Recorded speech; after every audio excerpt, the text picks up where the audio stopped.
Alrighty, welcome to Detroit in Black and White. Today's guest is Reggie Reg Davis. We're waiting on Adolph Mongo, our other co-host, who's on his way to his computer. In the meantime, we've got Reggie Reg Davis. You may have heard of him if you're from Detroit. You likely did hear of him. Radio personality, community activist. Reggie, tell us a little bit about your background. You were a radio personality in Detroit for a long time. Tell us a little bit about that, and tell us a little bit about where you are now in terms of community activism. Yeah, Allan, and I guess before I get started, just a little tidbit for you. Sure. I was watching your intro piece, and I saw the video there, and you know that shot with Kwame Kilpatrick, Uh-huh. the young lady that's now his wife. Uh-huh. Oh, okay. Yeah, so that's Letitia McGee, and back in the, if you can recall, if you went up to Kwame's office during his very first term, 2001ish, and you see a young lady sitting there with a big rock on her left finger. She had a little voice. She said, little cute voice. Hi, welcome to the mayor's office. Can I help you, please? So that's exactly what she spoke. That was then my fiance. That's now his wife. Just a little you're kidding me. Wow. Yeah, wow, that's a little bit of Detroit. So I tell Kwame, I gotta tell Kwame, I taught her well, man. I set the bar high, bro. So no, good for you. Interesting. That's an interesting tidbit. Yeah, sure. That's for you, Allan. Sure. Okay, so don't tell me. Yeah, so I got my start here in Detroit, born and raised, Joy Road, Dexter area. I went to Murray Wright High School. Okay. And at a very young age, 7, I went to sleep one night and literally had a dream that I was in a little room like I am right now with an instrument like this called a microphone. I uplifted my voice in that dream, and for some strange reason, whatever came out of my mouth, folk who looked like myself began to live a better quality of life. That was a true dream at age 7. So I was on a quest. After that dream, I began a quest to do radio broadcasting, and today I'm very thankful to say I've had a very successful 38-year radio broadcasting career, honorary degrees from broadcast colleges, worked different formats, country, of course, hip hop, R&B. Tell us the stations. All in Detroit, or was it? No. I did my big things here in Detroit, but no, I worked out in I happened to get a gig out in LA at Stevie Wonder from Detroit. He has a radio station there in Inglewood called KJ. Kindness, joy, love, and happiness. I did the afternoons there. Worked out in Tampa, Florida at 95.7 The Beat, Tampa Bay's #1 for hip hop and R&B. That was then Clear Channel. And I worked out in North Carolina at a station there, an adult format R&B. And I worked in Oklahoma at Oral Roberts University in Tulsa, and I worked there. And yeah, this guy who just came on right now, he knows a lot about my radio career. Nobody know about you, bro. You went to Oral Roberts. Did you put your hand on the TV? Yeah, absolutely, I did. Give me some money. I sure did. Reggie, tell us how you doing, Reggie Reg? I'm doing good, Adolph. Hey, I apologize. You know, I had to skirt this traffic. You know, and it used to be a time you can go downtown and you didn't have to deal with all this. So now we're dealing with what we're dealing with. Reggie, can I ask a question? Yes, Allan. The difference between LA and Detroit, I mean, LA is a huge market. Detroit's not as big a market, but a big market. What was the difference? Well, LA has always been the second largest radio market in this country. It was then and it is today. Detroit has slipped down. We were at one point number 7. I think we went up as high as 7. Now we're back down to 12 or something like that. Everybody's jumping over us. We're losing population, as you know. But I think a great way to look at the difference between the LA market and Detroit radio market. You know, LA is not for me. I'm a man like Adolph. I'm here for my people, for Black people. And if I can be somewhere and help my kind, then I'm doing something. In LA, that's Mexico part 2. That's I think the mayor at that time was Mexican, and nothing against Mexicans. I love them to death. They were very good people, but I couldn't do the type of work that qualifies me as a man of God, here to help my people there in LA. So I was on the radio, but it's a lot of movie stars and all that kind of stuff. And if you're not Kobe, I would say this, if you're not Kobe Bryant or a Blood or Crip, you're black, you don't belong. It's nothing for a black man in LA. So Detroit is my home, and it's Black City. You know what I'm saying? Interesting. I here help a ton of black people. You know, Reggie, you were sitting on the county commission, and you know, how was it to go from being a radio personality to being a politician?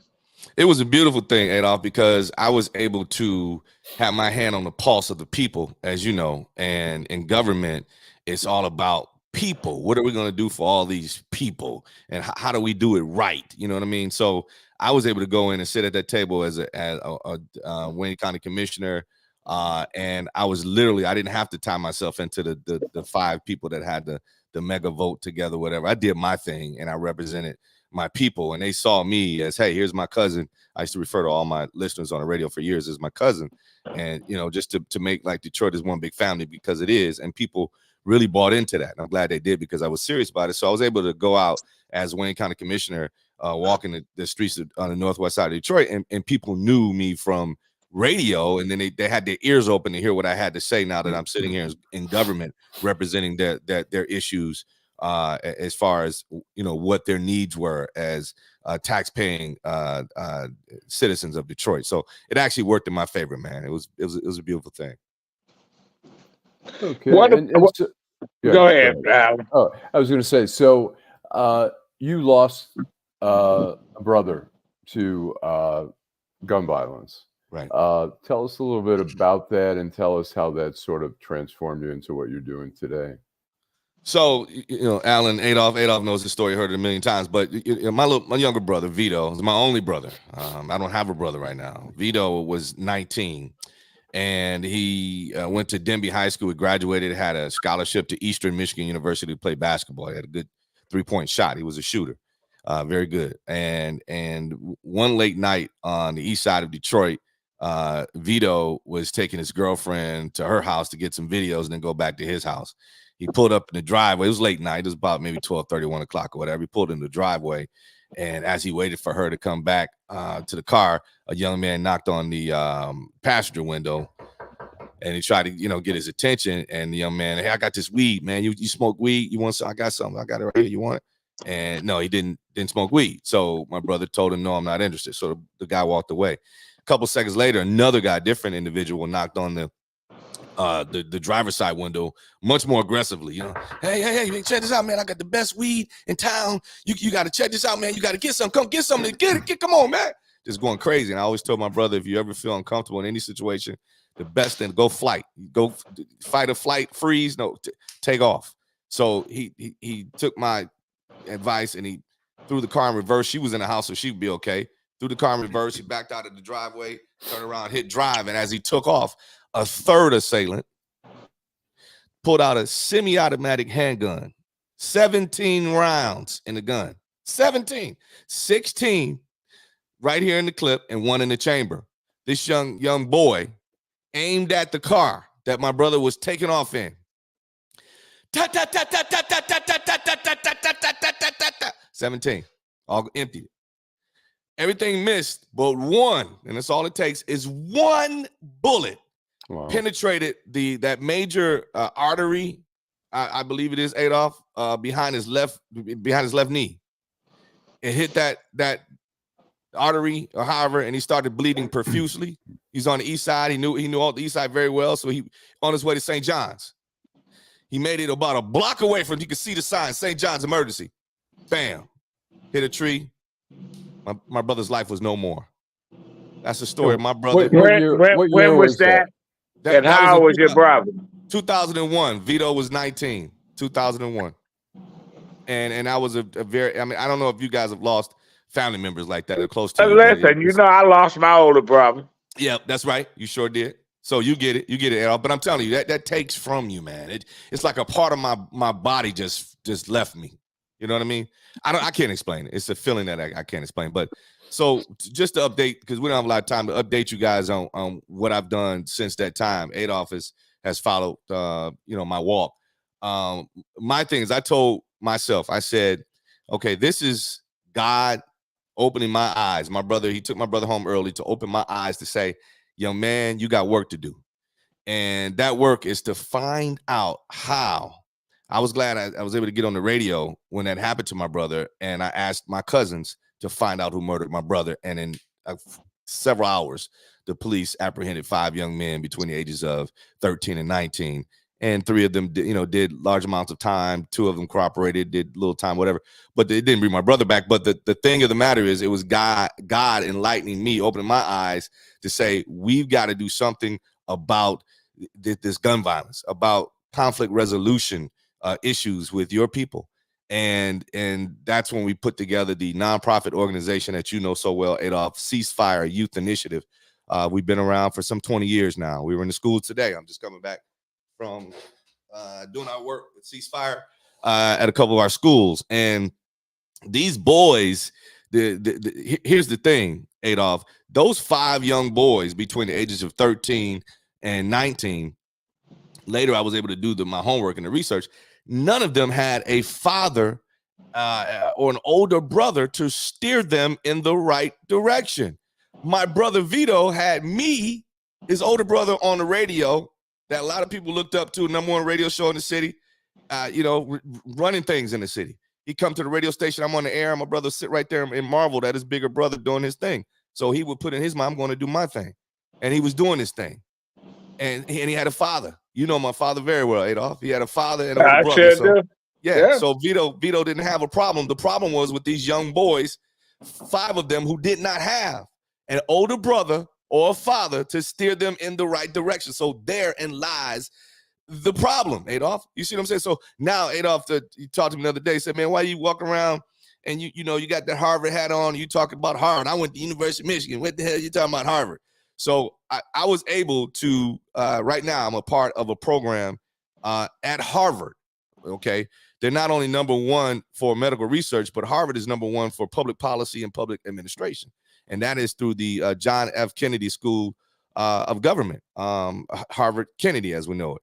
And I'm taking a very strenuous program, 11-month program, which tops off with a capstone, which is like a baby dissertation. And at the same time, I'm ready to fulfill complete my master's over at a college, Liberty, over in Virginia. And then my plan is to, by late next year, get started with my PhD program. And I'll tell you guys right now, we have a lot of time, but here's I'm already examining everything I need to do. My dissertation, the title is Breaking Barriers to Higher Education, a comprehensive social policy framework for promoting equitable access among African-American youth. Get this, with a focus on enhancing college participation for Black boys in urban communities. So let me ask you this, Reggie. How are we gonna get these guns off the street, man? So you know what? Why would, if I'm a 13, 14-year-old, why would I listen to you? You talking all this crazy ass shit. You know what? Listen, I gotta go out there and somebody give me a gun and we go over to their house. They don't think about it until after the fact. How you gonna make these young guys, and there's a lot of young Black guys saying, no, I don't want a gun. Don't give me a gun. Mm-hmm. I have a perfect answer for you, bro. Thanks for that question, Adolph. That's a marvelous question. And here's the answer. If, Adolph, I'm not a crackhead, right?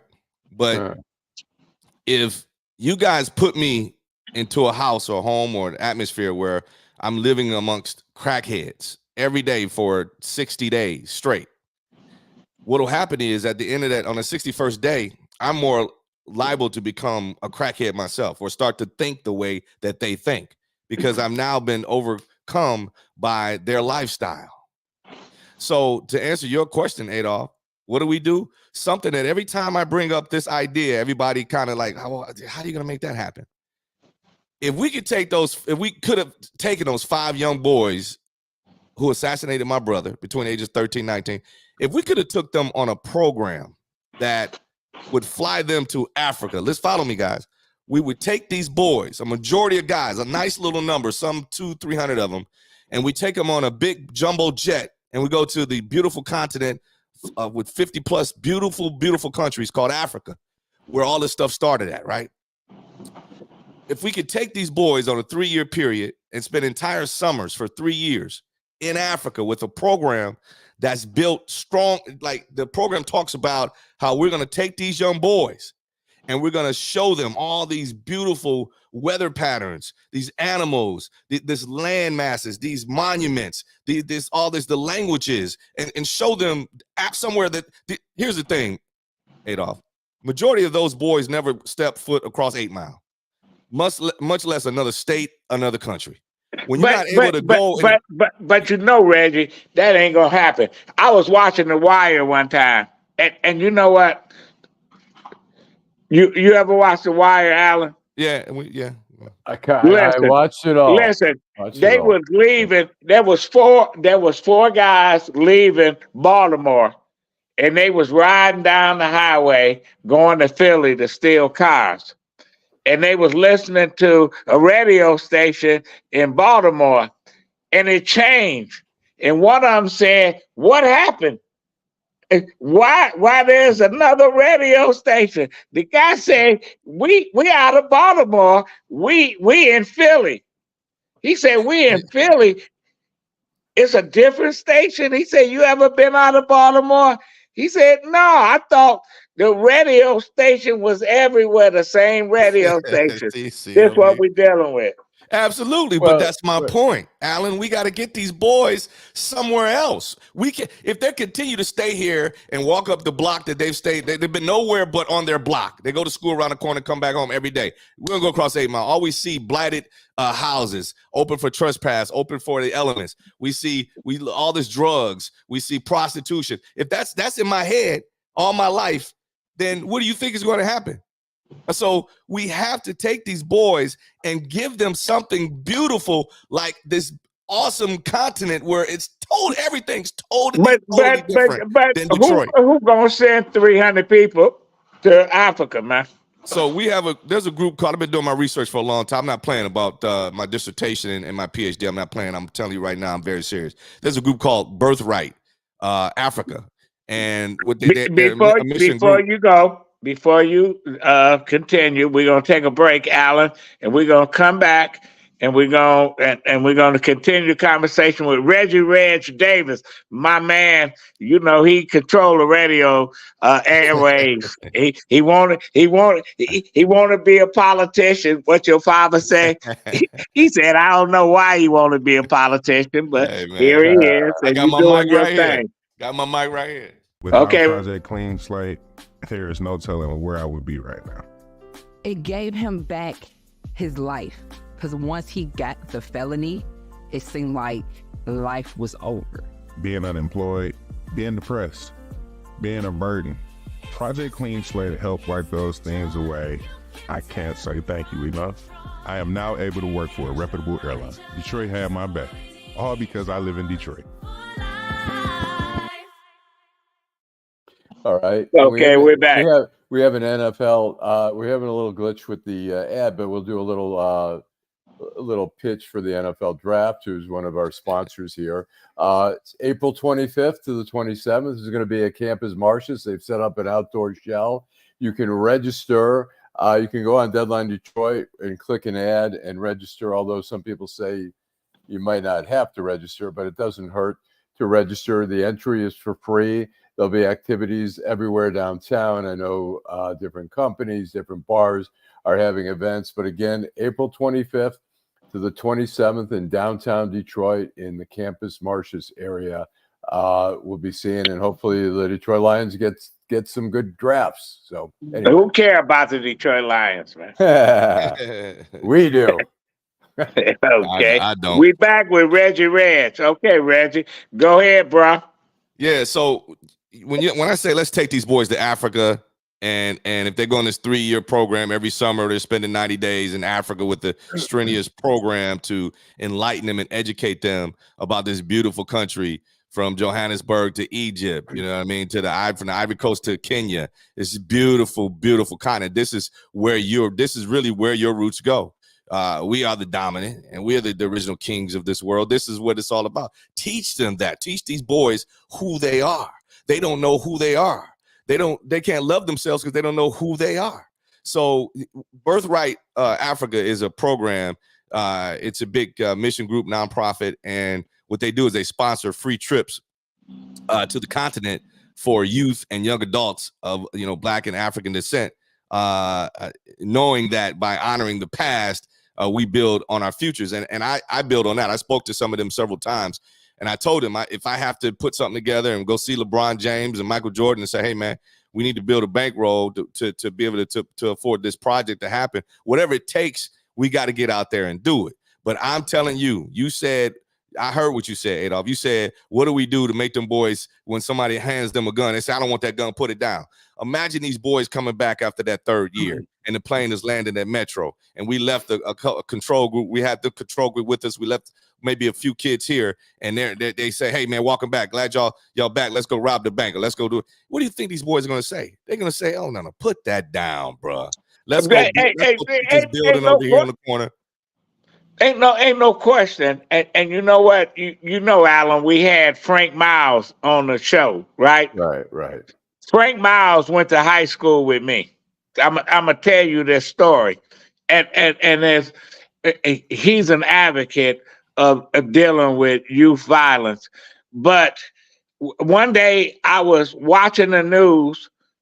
It was a quarter after 11. And they said students from Redford High School shot to death while going to football practice. They say his name was Frank Miles Jr. I've been knowing the boy since he was a baby. God, it's unbelievable. But we go back, me and his father go back when we was in high school, when we went downtown to the Constantine Recreation Center. 5 of us. We went to Oak Park High School. We was from Royal Oak Township. We played them in basketball. We beat them. We was talking stuff. They wanted to fight us because we won. It's like, man, we can't be fighting. But I had some guys with us said we went and got a gun from the gas station. That gas station is still across the street from Constantine Recreation Center. Say, we're going to shoot these people. I said, Frank, let's get on the bus. Let's get on the bus. Let them go shoot whatever they're going to do, because I'm not going to jail. You're not going to be in juvenile, because I was 18. He was 15. And he said, okay, because his father was my former Little League baseball coach. And you know what the other guy said? Oh, y'all scared and stuff. I said, hell yeah, we scared. So, but nothing happened. It only takes one person to say, we not doing this shit. We not gonna be part of whatever crazy shit. And Frank, after I went over to his house to console him, that when his son died, all he could tell me was when we were in that situation, he said, I just wish there was somebody on that bus that would have told the folks that had the gun, put that shit away, right, and don't shoot. He said my son would still be alive. So you know what? This is what we deal with, man, because nobody wants to step up and say enough is enough. Because they say, oh, you a coward or you this. Yes, I am. Because I'm looking ahead. I'm playing chess, not checkers. Reg, when you talk about sending some of the youth to Africa, to their roots, how could somebody get on that trip, and what are the ages that you're thinking? Right. Are the limitations, or yeah. And you know, in Israel they have the same thing. They send youth, high school, college kids. They send them on free trips for like a week or two. In the Birthright program, the same thing. Mormons do that, don't they? The Mormons? Probably. Yeah, they send them on the missions. Yeah, but Allan, look. The thing is this. we got to find, it's going to take a lot. It's going to take a lot of funding to make that particular thing happen. The idea is, do they really want it to happen? Do the powers that be, will they step in our way? Because this will change the scope of everything. If this works out of Detroit, Philadelphia is next, Baltimore will be after that, and so on and thus forth. So if we start to see that this thing works, man, I mean, the violent crimes and everything will go like plummet. But is that really what this country want, Adolph?